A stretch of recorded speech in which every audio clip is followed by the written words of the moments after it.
என்ன மேடம், ஏதோ முக்கியமான விஷயம் பேசணும்னு கூட்டிட்டு வந்துட்டு பேசாமலே இருந்தா என்ன மேடம் நினைக்கிறது? இருக்கிற பிரச்சனை எல்லாம் போதாதுன்னு இப்ப புதுசா ஒரு சிக்கல் வந்திருக்கு கருணாகரன்.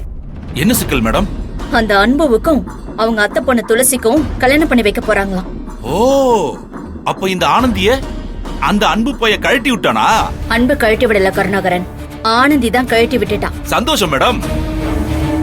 அப்ப இந்த கல்யாணத்துக்கு எவ்வளவு மொய் வைக்கலாம் சொல்லுங்க, வச்சிருவோம். கருணாகரன், நான் இங்க எவ்வளவு டென்ஷன்ல இருக்கேன், நீங்க என்ன இவ்வளவு நக்கலா பதில் சொல்லிக்கிட்டு இருக்கீங்க?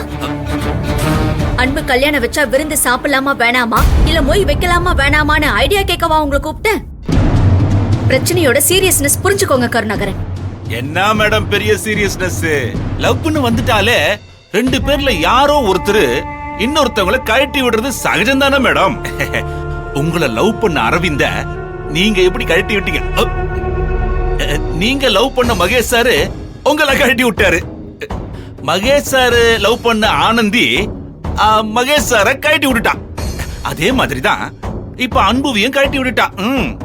அவ மகா கேடின்னு எனக்கு அப்பவே தெரியும் மேடம். என்னதான் அந்த அன்பு பயலுக்கும் எனக்கும் ஆவாதுன்னாலும் கொஞ்சம் அவன் நல்லவன் மேடம். இவள கட்டிக்கிட்டு கஷ்டப்படுறதுக்கு அவன் துளசிய கல்யாணம் பண்ணிக்கிட்டு நல்லா இருக்கட்டும் மேடம். அப்படியாவது இந்த காதல் ஜோடிங்க பிரிஞ்சு ரகுவை தேடுறதை விட்டுட்டு கம்பெனி வேலைய ஒழுங்கா பாக்குங்க. நானும் நிம்மதியா இருப்பேன் மேடம். கருணாகரன், உங்களுக்கு கம்பெனி பிரச்சனை மட்டும்தான் பிரச்சனையா? நான் அன்பு ஆனந்தி ஒண்ணு சேர்ந்துட மாட்டாங்களான்னு பாத்துக்கிட்டு இருக்கேன். நீங்க அவங்க ரெண்டு பேரும் பிரிஞ்சா நல்லா இருக்கும்னு ஜோசி சொல்லிக்கிட்டு இருக்கீங்க. அவங்க சேர்ந்தே ஆவணும்னு நீங்க ஏன் மேடம் ரொம்ப பிடிவாதம் பிடிக்கிறீங்க? இது என்ன கேள்வி கருணாகரன்? அன்புவும் ஆனந்தியும் சேர்ந்தாதானே மகேஷ் எனக்கு கிடைப்பான்.